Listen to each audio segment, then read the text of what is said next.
Okay, I am trying something new for my podcast, and I am going to stream this topic on transitioning into perimenopause and menopause. I am sharing this on my personal Facebook page.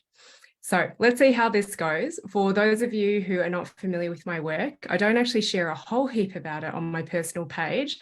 However, I have started to, is that I do have a podcast called The Art of Listening to Your Body. And usually I will just record these on the fly. And I also have a visual version that I put onto my YouTube channel, which you can find under The Art of Listening to Your Body. But I thought I'd have some fun. I thought I would just try this out and stream it to my personal page so you can see it live and in the moment. So a couple of things, I'm just going to check my phone because I might flip onto this and just see if there's any questions that pop up during this. So feel free to pop any comments or questions in and I will try to get to them.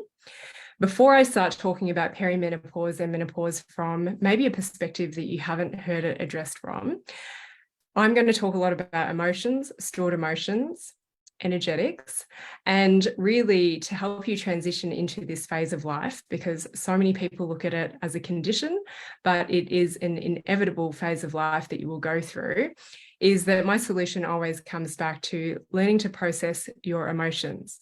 And I do that on the release course, and that is coming up, is starting this week. So if what I share with you resonates with you, if you have a friend that you think will benefit from listening to this, then please tag them and just know to go deeper. It is on the release course and I hope to see you on that. Okay, so the other thing that you should know is that whenever I respond to these kind of questions that come up, so it was someone from one of my groups that I am in an ongoing coaching container with, asked me about perimenopause and menopause. I have heard it come up a lot. I've seen a lot of stuff on my social media as well. And I'm like, I want to talk about this. When I hit live, I just ramble. I try and keep on point, but whatever comes out, comes out. And I don't like to make my life more complicated. So everything that I share is unedited on my podcast and on the videos. And this is obviously live. So let's hope this all goes smoothly. Okay, so I was asked a couple of questions about perimenopause and menopause, and my work is rooted in process your emotions. So they asked me, what is it that I can release or process emotions around? And they asked me if it had to do with any chakras. And I'm going to try and break this down for you, especially if you are not familiar with my work. Because at first, when I heard this question, I thought, well, it's not really about processing on specific emotions and it's got nothing to do with chakras. But of course, as I started answering it, I realized it did. So with my work and how I work with people is I work with a variety of conditions and not just ones that affect the physical body. It's ones that manifest physically, mentally, behaviorally, energetically, spiritually.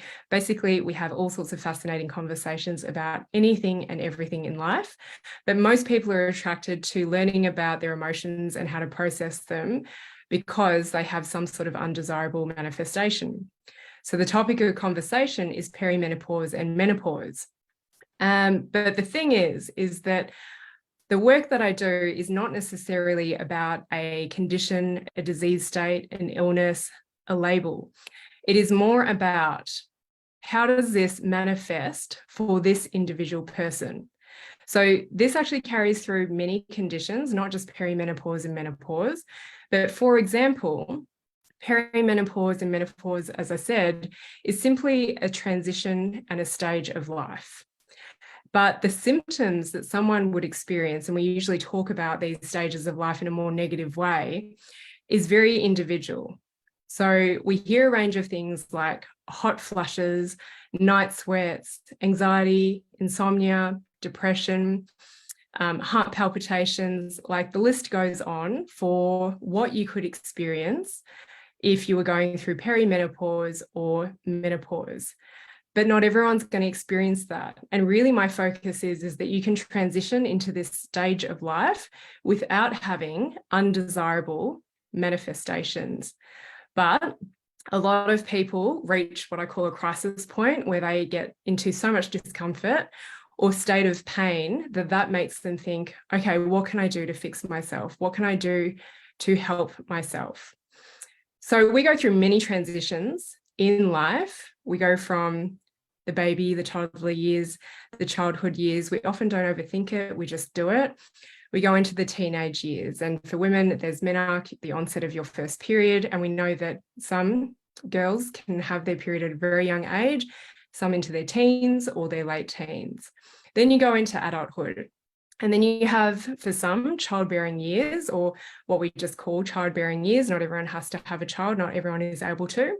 And then you go into perimenopause and menopause. But a lot of people have fear around this because they hear that it's full of night sweats and anxiety and so on. And I just remember that over the years, people will study different cultures because they seem to sail through or not have any menopausal symptoms that are undesirable. So then they're like looking into their diet. What are they eating? What might they be doing with their lives? But often they forget to address what are the belief systems that these people have culturally that might impact, and what are their stress levels, and what are their lifestyles like? And that is what I love to focus on. It's not the external stuff. Most people, when they hit perimenopause and menopause, might take themselves off to the doctor and find that they're getting prescribed certain things, certain hormones.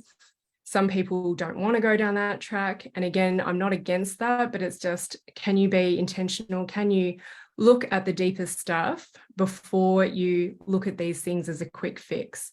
And yes, diet can be supportive, but also stress is probably one of the biggest things that affects your ability to transition smoothly or not into the perimenopausal and menopausal years. So likewise, I talked about menarche or onset of first period coming at different times of different ages. For some kids, it can be as early as 8 years old, and others it can be into the late teens. Same goes for perimenopause, is that some people find it comforting to go, I'm going through perimenopause. And sometimes I think that those symptoms aren't actually related to perimenopause at all. But we know that some people can hit menopause in their 30s all the way through to their late 50s, maybe 60s for some people. And then there are some people that go into a induced menopause, maybe from surgery, elective or emergency surgeries that they've had to go through where they've had their ovaries removed. And then there are other people who, due to different conditions or disease states, they have to go on certain medications that put them into a forced menopause. So I won't focus too much on that per se, but what I wanted to talk about is the stress and how we can actually look at the impact of stress and our emotional state and our belief systems as to the impact that it will have as to how easily we will transition into this phase of life, and not necessarily see it as it having to be painful. So on a physiological level, I'm going to keep this really, really basic, is that every woman will go through a decline in their sex hormones at a different time in their life. And I believe that the level of stress that that person goes through and their constitution and their ability to hold stress, manage stress, is going to impact how quickly they go into that transition. So every woman is going to have a reduction in their sex hormones, and the adrenal glands, which most of us know are your stress glands that produce cortisol when you are stressed, has the ability to actually buffer that decline. So the sex hormones from the ovaries, the general body starts to decline, and your adrenals have the ability to produce sex hormones, and we won't get into specific ones, but it has the ability to produce sex hormones and increase that level so that this dive isn't as strong. So then you start to get a little bit more of a balance. But the thing is that when your body and your adrenals are consumed with stress, whatever that might be, it is so busy over here pumping out cortisol that as your ovaries and your sex hormones are declining over here. It's like it can't divide its attention because it's so busy over here producing cortisol that it now can't do its normal job of buffering and increasing the sex hormone. So when we feel that massive decline and there's no buffer for it, we feel change more drastically. So if we were to heat ourselves up slowly, over a period of time, over a period of days, if you're thinking about the external environment and weather, it is easier to adjust to. But all of a sudden, if you get a heat wave, you're like, holy shit, it's so hot, you're sweating, you're really uncomfortable because your body hasn't had time to adapt. So this is the physiological reason as to why a lot of people feel the undesirable symptoms of perimenopause and menopause, because actually it is just a stage. It is a transition that everyone will go through, and you can go through it smoothly with minimal disruption to your life. But the reason some people, I believe, have stronger undesirable symptoms like the night sweats, the hot flushes, the palpitations, insomnia, anxiety, depression, the list goes on, is because of the amount of stress that they've put their body on under, that the adrenals cannot do what they would normally do because they're distracted, producing so much cortisol due to stress. So this is where the work of processing your emotions comes into play. The work of being able to make moves to adjust your lifestyle. A lot of people do know that they live an incredibly stressful lifestyle. And sometimes you might be thinking, gosh, that was a close call, that was lucky. But how many messages like that do you need before you make a change? And I always say that I acknowledge that some people have got to reach crisis point before they're driven to make change. And unfortunately, what I see is that a lot of people hit perimenopause or menopause, they get the undesirable symptoms, and then they decide to make change whilst they're in pain. And it's a lot harder.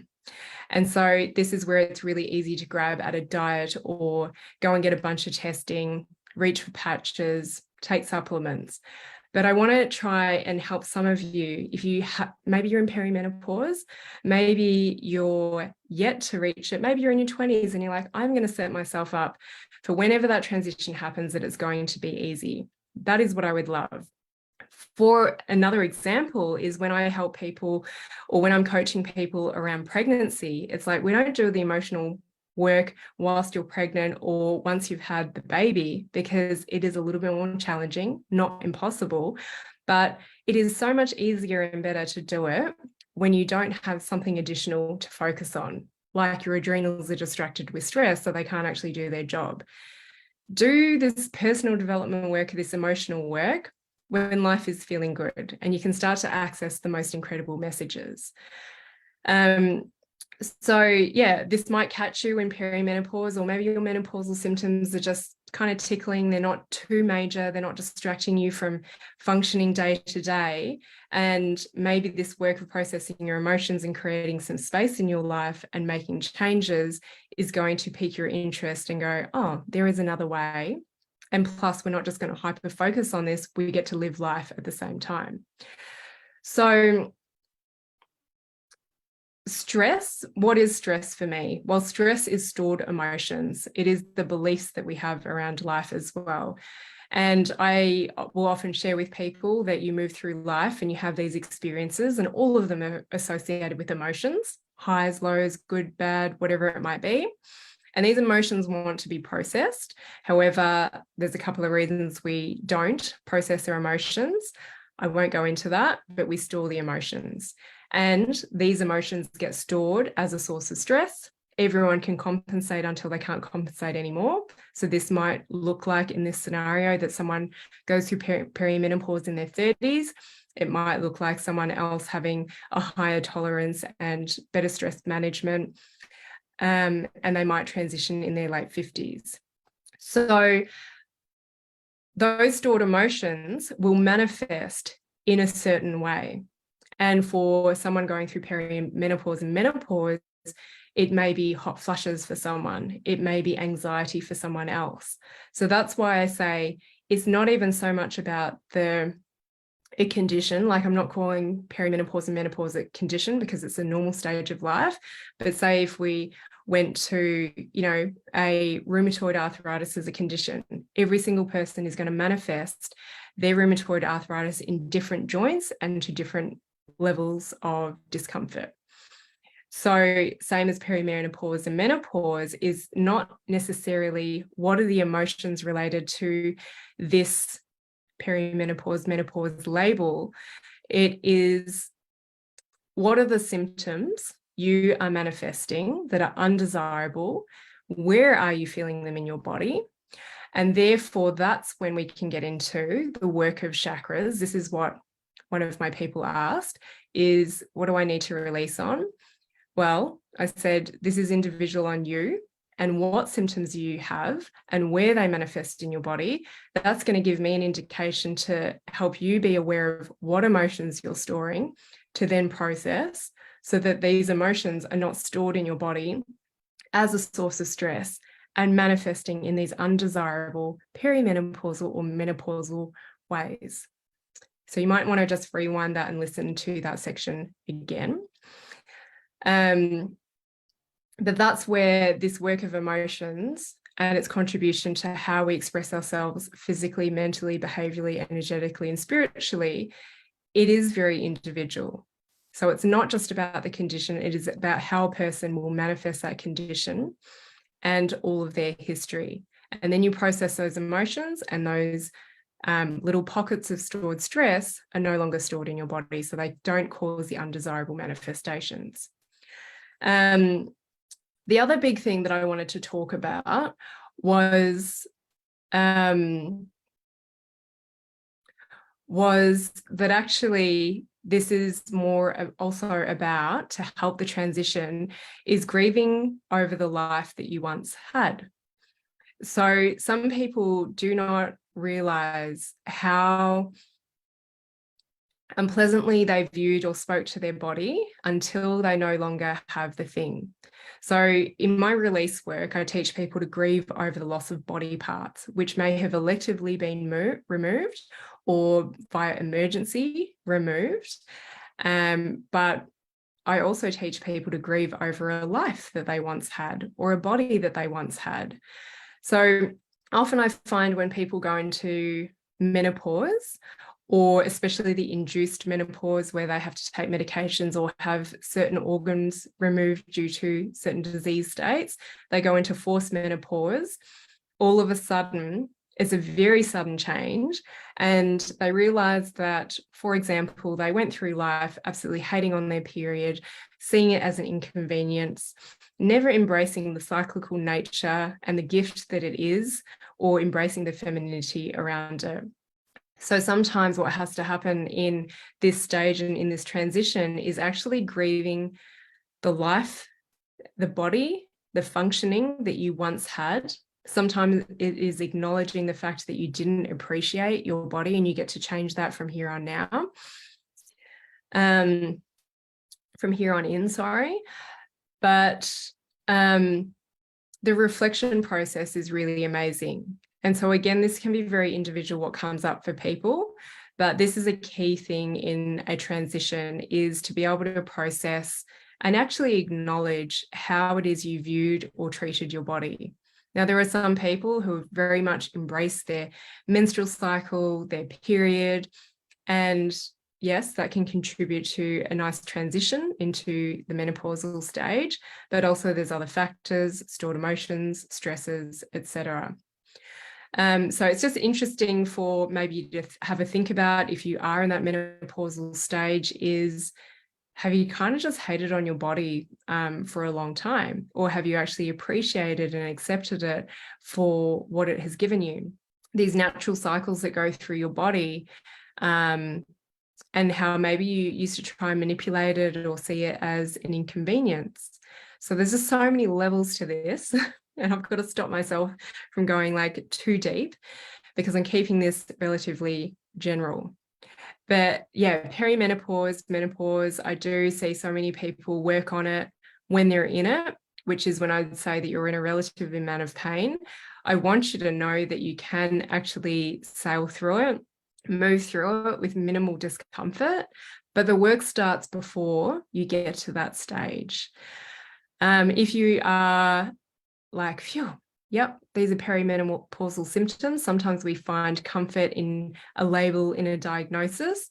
But I would also just question, is this your body just responding to stress and stored emotion, or is it actually that you're going through perimenopause? So yeah, sometimes I would meet people who said they're going through perimenopause, but then they were saying it for many, many years. And just again, like, watch your language, be aware of it, is how much weight am I giving to this? And actually for, so many years, I've been blaming things on perimenopause. This work about processing your emotions and acknowledging how it manifests in your body takes a level of personal responsibility to actually question yourself. What is it that I could do to change? And as I said earlier, hopefully it will end now, but it's not about being hyper-focused on this condition, this stage of life. Sorry, it's not a condition. It's about living life and exploring all the little nuances and the messages that this pain or discomfort may have for you. And I'm talking about perimenopause and menopause, but I see everything as one, and this can explain many, many other conditions for you. So in summary, what I think I have covered is the physiological stuff that can affect your transition into this stage of life. It is not a condition. It is an inevitable stage of life for female-bodied people. And it doesn't have to be uncomfortable. The second part was relating to the question that was posed to me is, what releases do I need to do? And I felt like that question initially felt like, well, what emotions does menopause and perimenopause hold? Well, it's going to be individual based on how your symptoms present.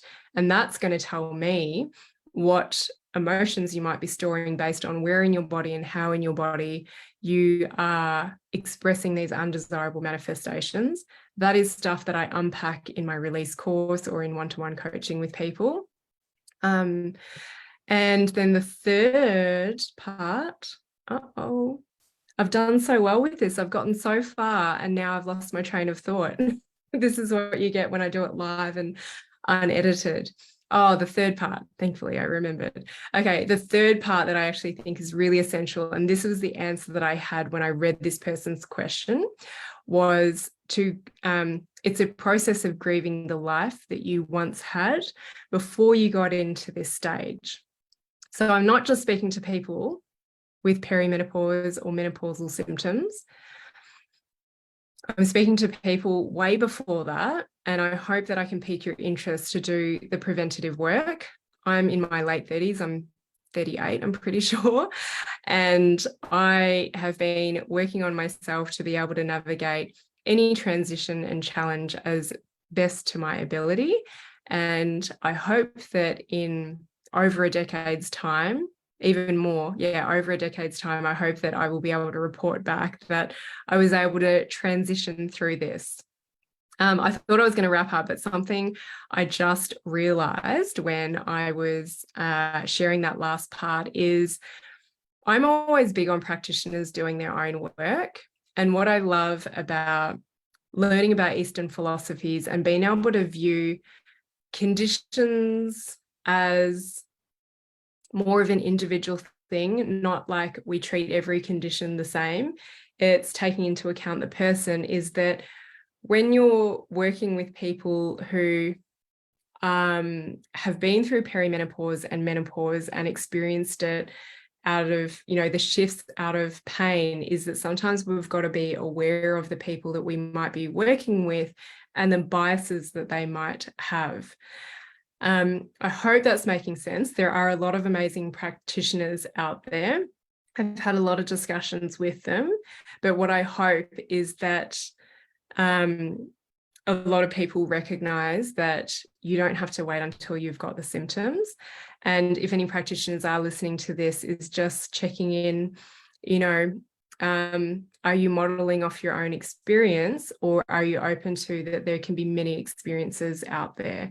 Because I feel like this is another topic that I want to speak about in the future on the podcast, is more and more as I do this work, when people say, take this, do that, try this diet, try this food, it's good for that, I really, really kind of contract inside, because I know that it is still searching for a quick fix. And the real work is in the emotional work. It is in the personal development work.